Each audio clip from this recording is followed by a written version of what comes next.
Con una entrevista al doctor Puello Báez, un destacado profesional de la comunicación en República Dominicana, damos inicio a esta serie Líderes de Opinión, con el objetivo de contribuir a las buenas prácticas y a la transferencia de conocimiento a los nuevos profesionales de la comunicación en República Dominicana.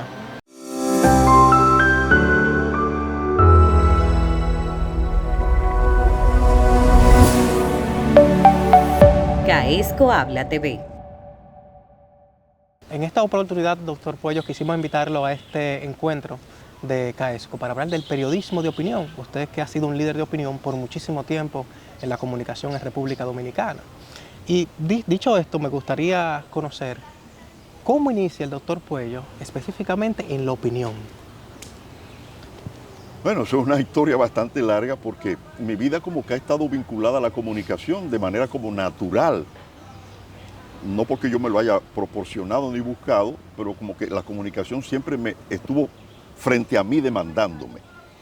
Yo jovencito, por ejemplo, formamos un club juvenil en mi ciudad, San Cristóbal, y yo me inventé que teníamos que tener un periódico y un programa de radio. No sé de dónde me salió, pero yo entendía que la comunicación era importante. Pero tuve la suerte también de en mi ciudad se instaló la emisora, la radiodifusora H1R, H2R, que era del profesor Luis Alberti. ¿Eso en qué año estamos hablando? Estamos hablando de los 50, 1957, 58. Por ahí. Bueno, un momento seguro difícil para la libertad de expresión y difusión del pensamiento en República Dominicana. Sí, yo estoy hablando, en ese tiempo no había noticias así, era música, porque era una dictadura. Entonces yo comencé ahí con los hijos de Luis Alberti en la emisora y me hice locutor ahí, bregando con la emisora y hablando, y programas de música, en fin. Al punto de que cuando yo necesité mi carnet, el propio don Luis Alberti envió una carta diciendo que yo me había hecho locutor en su emisora. ¿Esa fue su escuela? Sí, donde Peña Gómez comenzó también, ahí en San Cristóbal, en esa estación de radio. Ahí nos reuníamos, porque él era muy amigo también, el doctor Peña Gómez, de los hijos de don Luis Alberti. Después Peña Gómez pasa a Radio Televisión Dominicana, donde fue a la escuela de locución. Pero yo me hice locutor ahí en San Cristóbal. Después llegué a dirigir la estación. Cuando yo comienzo a estudiar Derecho, yo lo que quería era ser un buen abogado. Ahí vuelve y me asalta la comunicación, porque yo, como estaba estudiando, y aunque mis padres me pagaban los estudios, ya yo tenía novia, y yo era un jovencito que quería tener recursos para poderme desenvolver. Cierta independencia, ¿verdad? Sí, y decía, bueno, tengo que buscar trabajo. ¿Qué yo sé hacer? Locutor, y hay unas estaciones de radio, en fin.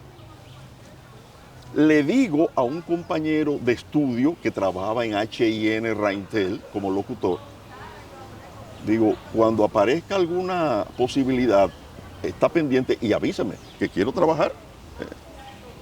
Pues no bien le dije eso, como al par de semanas me dijo, van a sacar un informativo y están buscando personas como tú, que tengamos así la capacidad, estudiantes de Derecho, en fin, para hacer unas entrevistas, en fin.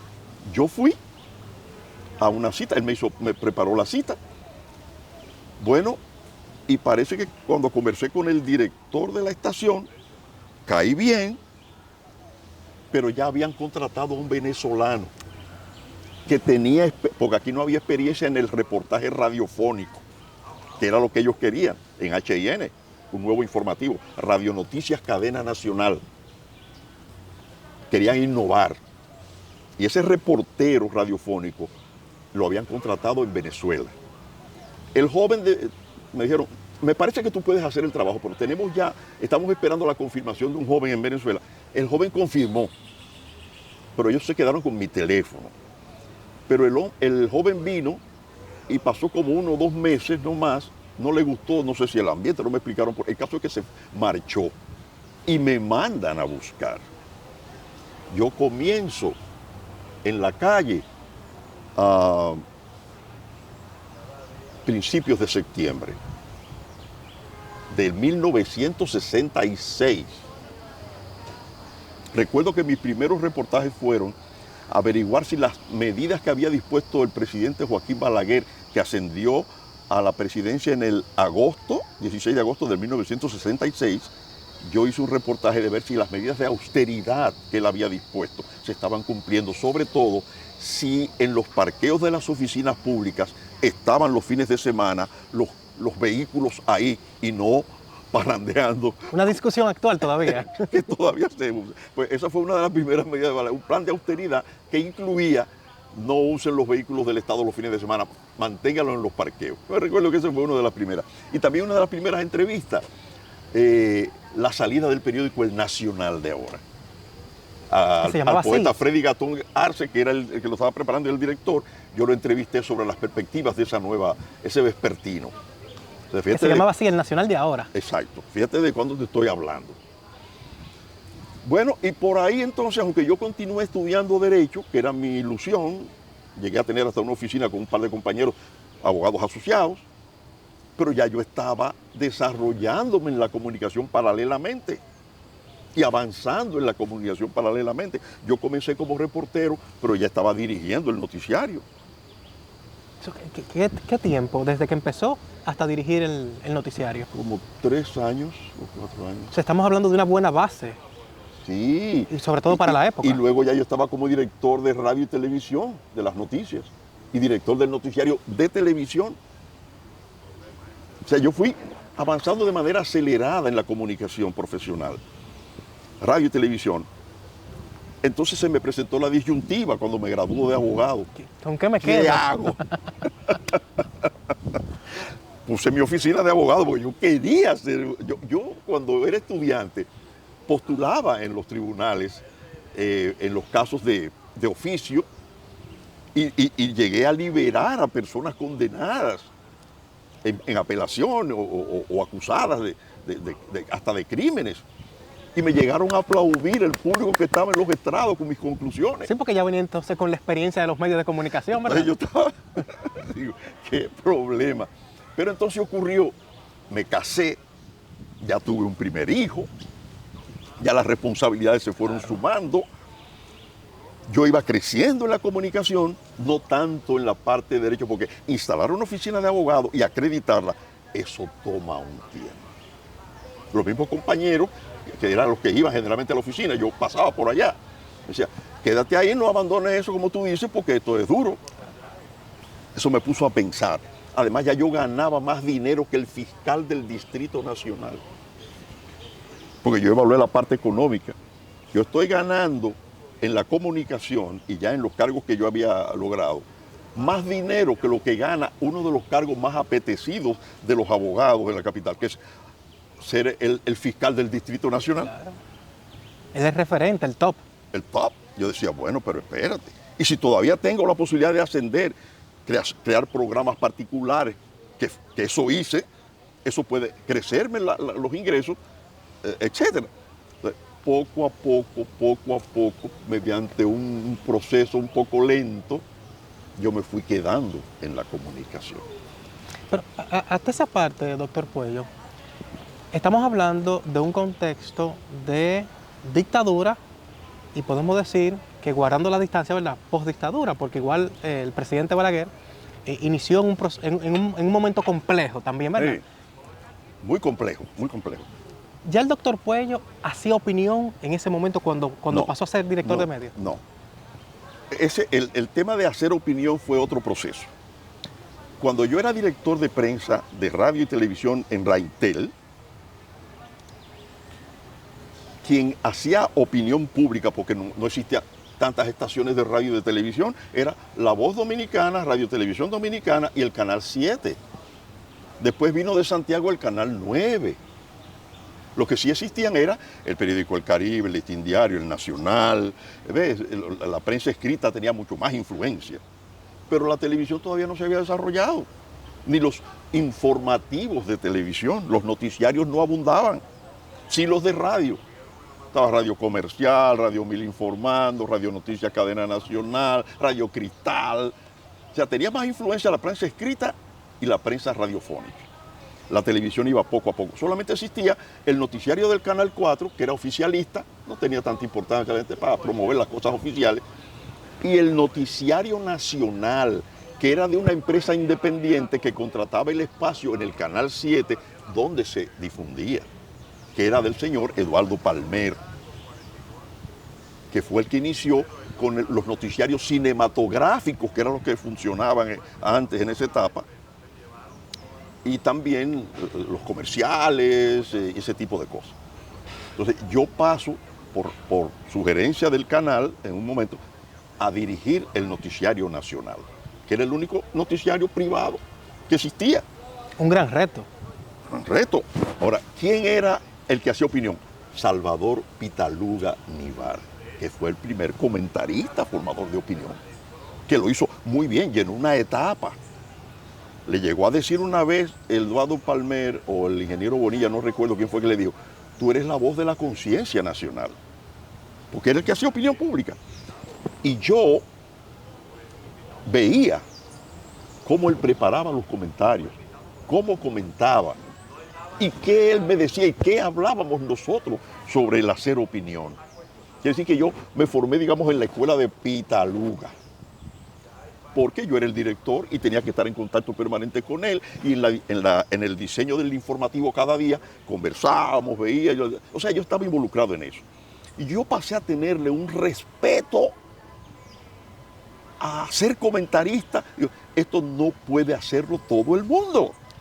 Entonces se puede decir que se veía como también el top del periodista en ese momento. El Salvador Pitaluga. O sea, el hacer opinión. Ah, sí. No, eso era un sacerdocio. Hacer opinión, eso estaba como a un alcance muy alto, porque se necesitaba una preparación, una formación, tener conciencia de la importancia de tu voz y de tus ideas expuestas hacia la sociedad. No, eso se tenía un respeto. Por eso tú ves que de Pitaluga a lo que hay hoy es un gran trecho. Después allí pasó a hacer comentarios Bruno Pimentel. Bruno Pimentel tiene que irse por un cargo cuando llega Guzmán al poder y abandona. Y ahí un señor, que no recuerdo el nombre ahora, que tuvo un poco tiempo. Fíjate esta anécdota, si yo le tenía respeto a ser comentarista. Cuando yo diseño el noticiario del Canal 11, Telenoticias, ese que dirige Cavada ahora, yo lo hago de cero, porque en el Canal 11 lo que pasaban eran novelas y películas, ahí no había nada. Un localcito, un anexo que estaban haciendo sobre la contabilidad, me lo cedió Pepín Corripio para instalar el departamento de prensa. Desde las maquinillas, porque no había computadora, desde cuando te estoy hablando, hasta preparar el personal, todo, escenografía, todo de abajo. Hacerlo. Yo puse en la estructura un comentarista de noticias. No me puse yo, que era el director, y perfectamente podía haberlo hecho. Además tenía la experiencia. Y además tenía, no la experiencia de ser comentarista, pero sí de la escuela de Pitaluga. No me puse yo. Yo todavía entendía que no estaba preparado para eso. Le tenía respeto a la posición. Pepín, necesito que tú me recomiendes un periodista del periódico Hoy, de los que están ahí del staff, que haga un comentario político, y uno que me haga un comentario económico en diferentes días de la semana. Ah, no hay problema. Me mandó a Miguel Franjul, el actual director del Listín, y me mandó a el subdirector del periódico Hoy, ¿cómo se llamaba? Después hacía los comentarios económicos. Lo mandábamos a grabar allá al propio periódico. No me puse yo como comentarista. ¿Qué ocurrió? Que se va el que hacía el comentario económico para Estados Unidos. Franjul enferma de un problema en la columna vertebral que prácticamente lo puso inválido por una etapa muy difícil que él pasó de salud. Llamo a Pepín, no tenemos ya los comentaristas, mándame 2 personas más. No, pues tú tienes que ser el comentarista del noticiario porque tú eres el director. Es decir, que yo voy al comentario no porque yo quise, prácticamente porque me obligaron. ¿Pero qué sintió? ¿Se sintió preparado en ese momento cuando le dijeron? ¿O tenía la duda? Bueno, no. No era la duda, el respeto, mejor dicho. No era la duda, es el respeto, pero ya yo tenía las habilidades. De manera natural yo tengo una buena voz, bien grave. Yo por mi educación tengo buena dicción. por la experiencia que ya tenía acumulada de cómo es el enfoque de un comentario, los límites que tú tienes que tener. Ahora yo era abogado, ya yo conocía que lo que es la Constitución, las leyes de la República, etcétera, etcétera, etcétera. Y el conocimiento de todos los temas que lo estoy tratando todos los días del año. El diarismo. Ya yo tenía también, había pasado por el programa Mesa Redonda que creé, que era un programa de debates de ideas, ideas encontradas. Es decir, que yo manejaba todos los temas. Quiere decir que yo tenía, digamos, la base para un comentario. Le apliqué mi estilo, mi forma como soy natural de hablar y de decir las cosas, y se pegó. Porque luego pasó el comentario que yo hacía a tener una fuerte pegada en la opinión pública y a hacer opinión pública. De ese momento a hoy, ¿qué ha cambiado en la comunicación, específicamente en ese hacer opinión? Muchísimas cosas. Cuando yo te hablo de que yo era comentarista, todavía no se había desarrollado la televisión UHF. Era VHF. Sí, exactamente. Que eran los canales bajitos. Los canales clásicos bajitos. Entonces vino un cambio en las leyes y empezó a proliferar todo tipo de canal. Como no habían los talentos, tanto talento para tantos canales que se fueron abriendo, agarraban a cualquier persona y lo ponían a hacer determinadas cosas. Era un ventú. Ventú. Bueno, ahí comienza, entonces todo el mundo se incorporó a hablar, a comentar, a no sé cuánto. Y hubo alguna gente haciéndolo bien, porque tenía la formación, la preparación, y otros no tanto, ¿no? Ese es el origen del asunto. La proliferación de los medios de comunicación crea un problema de calidad en los talentos.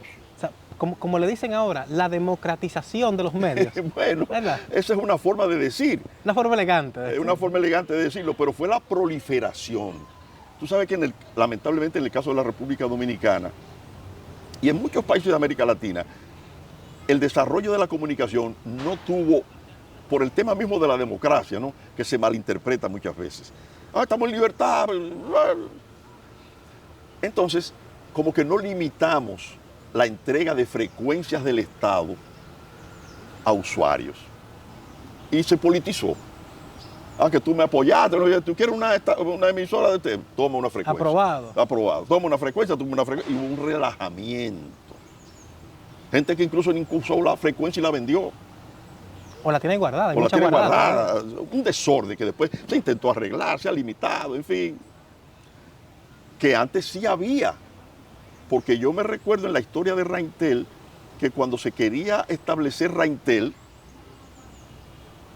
o HIN, ahora no sé si fue radio o televisión, al ingeniero Pedro Pablo Bonilla le dijeron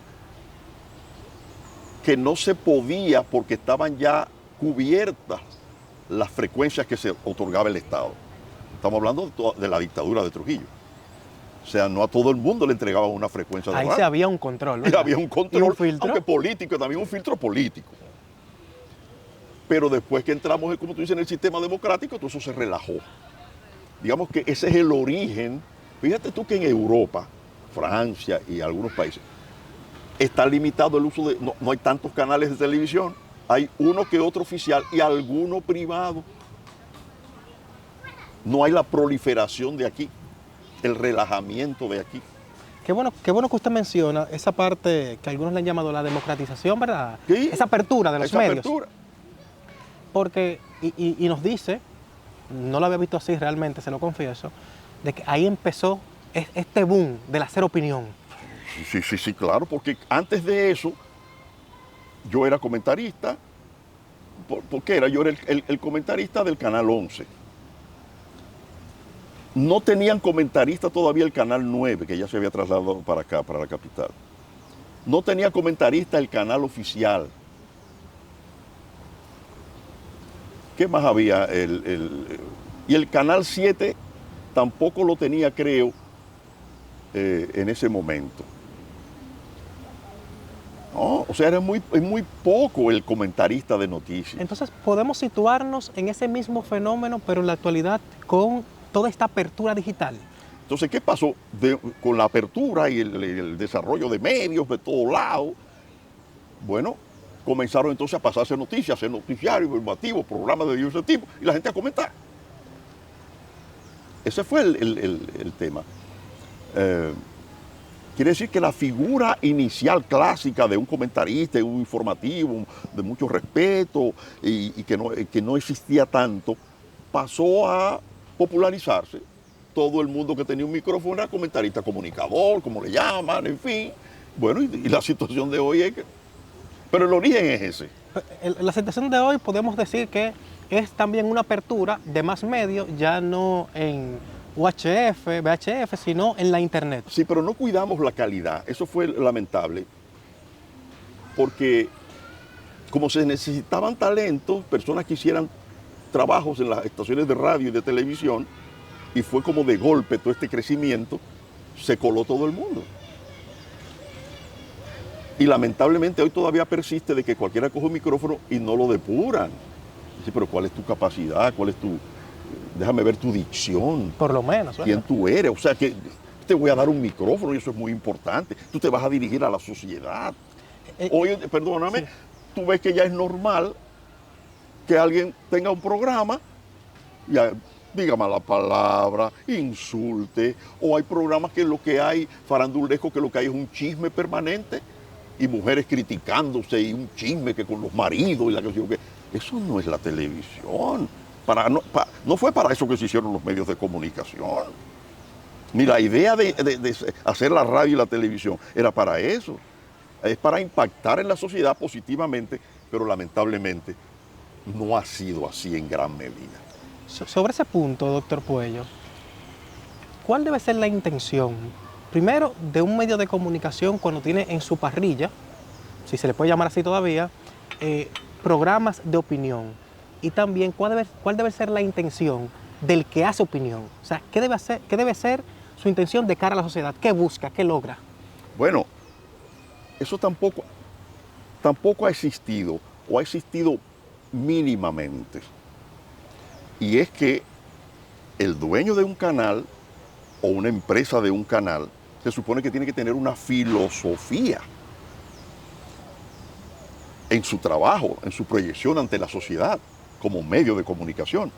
Que yo voy a servir, que yo voy a poner en la parrilla que interese a la sociedad y contribuya con la sociedad. O sea, vamos a decir que tiene que tener una filosofía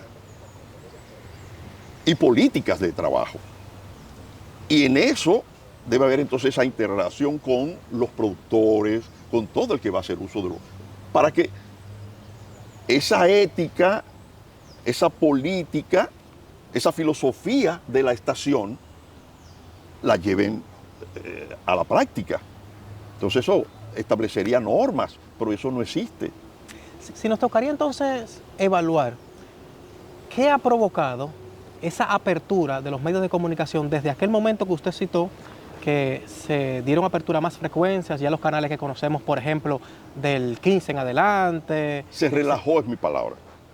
O sea, al día de hoy. Se relajó. ¿Y entonces qué ha provocado eso en la sociedad? Es que esa proliferación de medios no podía traer nada bueno con todas las deficiencias que tenemos. ¿Entiendes?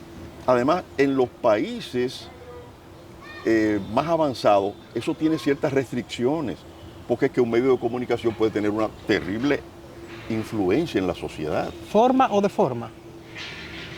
Puede formar y puede deformar. Por eso es que tiene que tener una supervisión, unos controles, una filosofía, una responsabilidad.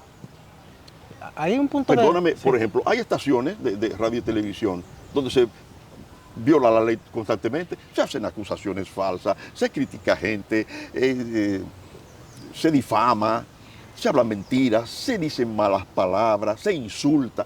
Yo te digo, y el dueño de ese canal o de esa estación radiodifusora, ¿qué hace? Porque es responsable de eso.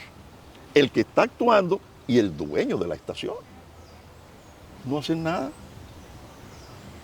Entonces, yo le pregunto en ese contexto, doctor Puello, ¿eso ha contribuido a que hoy somos una mejor sociedad o que somos la sociedad que estamos viviendo? ¿Es fruto de los medios de comunicación?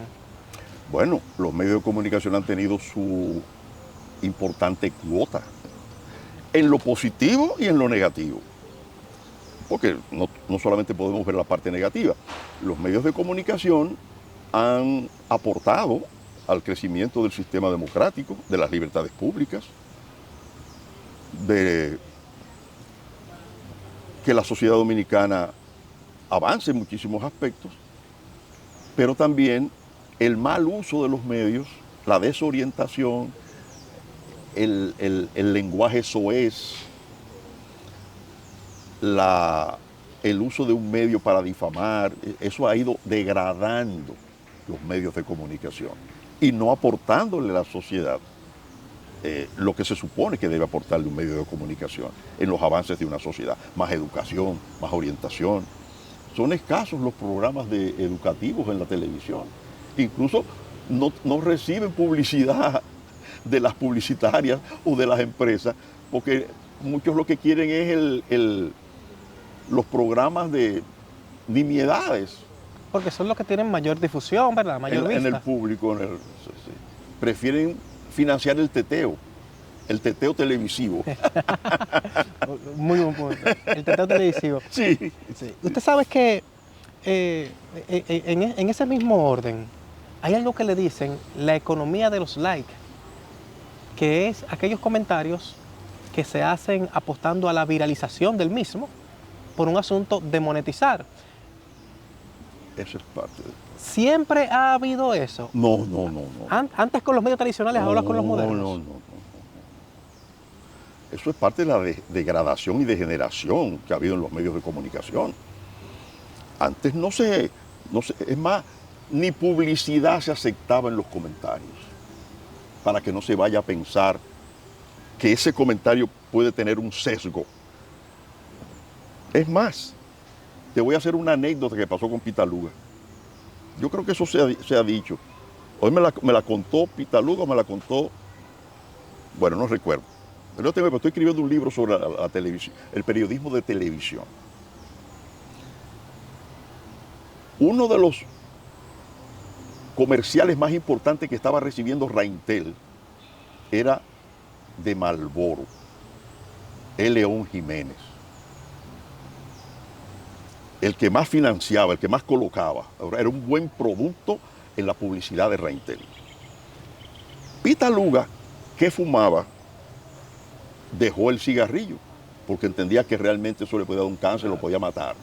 Pero él comenzó una campaña en sus comentarios contra el cigarrillo. Oye bien, es decir, el principal patrocinador del canal eran cigarrillos. Y el comentarista del noticiario tenía una campaña contra fumar y contra los cigarrillos. Un grave conflicto. Un grave conflicto. El dueño, y eso dicho en su memoria, el ingeniero Bonilla, eso me lo dijo a mí Pitaluga, nunca ni le llamó la atención ni le pidió que dejara la campaña. Mira si había un respeto del dueño de una estación con el comentarista. Tú me habrás dicho, bueno, quizás Pitaluga debió manejar el asunto para no afectar económicamente al canal. Y aunque pudiera referirse al daño que puede hacer, pero no llevar una campaña, ¿verdad? No afectar. Pero eso no generó un conflicto entre él y el dueño de la estación. Mira el respeto que había. Ni tampoco se permitía meter en el comentario, este comentario es patrocinado por fulano, para que no haya ese sesgo. Fíjate el respeto que había por lo que era el comentario. Al día de hoy, tú te puedes imaginar que es del cielo a la tierra. Viendo todo ese panorama, doctor Puello, que usted nos ha presentado, entonces, dos cosas finalmente. La primera, ¿se puede estudiar comunicación en este momento? O sea, Sí. un joven debe ir a estudiar comunicación. Claro. Porque te voy a decir una cosa. La comunicación no es extraña a cualquier otra profesión. De hecho, hay profesionales médicos, abogados, de diferentes que estudian comunicación. Yo conozco gente que ha hecho la carrera de comunicación porque le gusta hablar. Y siendo médico, o siendo abogado, o siendo ingeniero industrial, han hecho comunicación. O sea que no es extraña y se correlaciona con todas las demás profesiones. Ya por eso te digo que sí, ¿por qué no estudiarlo? Además de que estudiar comunicación te aporta cultura, te aporta nuevas dimensiones en tu desarrollo personal, en tu crecimiento personal. Que muchos de los grandes novelistas de cualquier parte del mundo, pero vamos a ponernos en América Latina y en la República Dominicana, han sido periodistas. Sí, totalmente. Solamente pongamos la figura de Gabriel García Márquez. Albert Camus, bueno, no, Pero América Latina, pero quedémonos sí. en América Latina y veamos la figura de Premio Nobel, de uno de los más grandes novelistas cuya 100 años de soledad se codea entre la novelística mundial. Era un tremendo redactor y reportero del día a día. 27, ¿cómo se dice? 24/7. 24/7. Trabajó en Colombia, en El Espectador de Colombia, en El Nacional y varios periódicos de Venezuela. Era un tremendo periodista. Y eso, más era un lector tremendo, su cultura, su formación, pero el ser periodista promovió y obviamente fue fundamental para que él escribiera cuentos y novelas y terminara siendo premio Nobel. Él decía que escribir bien es pensar bien. Entonces, tenemos que ir a buscar esa calidad del periodista. Y eso deben ser los que ocupen. Tú me referías, no sé si ahora o antes de comenzar la entrevista, de que habías visto que había muy buen material, muy buen recurso humano en la prensa escrita. En la prensa escrita.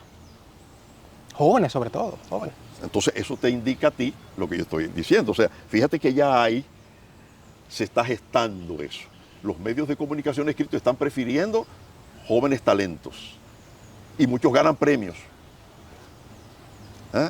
Y están haciendo posgrado, en fin. Y de ahí van a salir escritores. De hecho, en la República Dominicana, muchos periodistas terminaron siendo escritores, poetas. Marcallé Abreu, por ejemplo, que es novelista. ¿De dónde viene? Del Nacional de ahora. Pedro Caro, poeta. Y muchos otros que han escrito libros de sociología, novela, cuentos, vienen del periodismo. Entonces tenemos que volver a eso. El comunicador, el periodista, por la formación que se le da académica, por la formación en la práctica, por la formación personal, por la cultura que adquiere y debe adquirir con la lectura, está destinado a ser un posible escritor. Bueno, doctor Pollo, yo le agradezco muchísimo este tiempo que usted le ha dedicado al Centro de Análisis y Estudio de la Comunicación en República Dominicana. Yo sé que esto, si cabe el término, se convertirá en un muy valioso documento, no solamente para quienes lo están viendo en el 2024, porque esto es un material que queda gracias a las plataformas digitales, quizás para que otros lo puedan ver en el año 2034.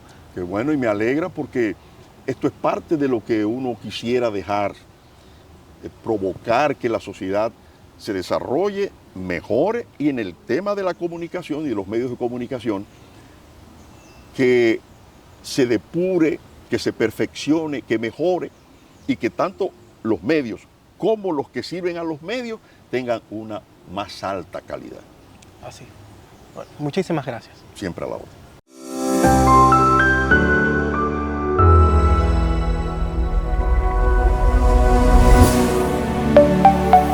Caesco Habla TV.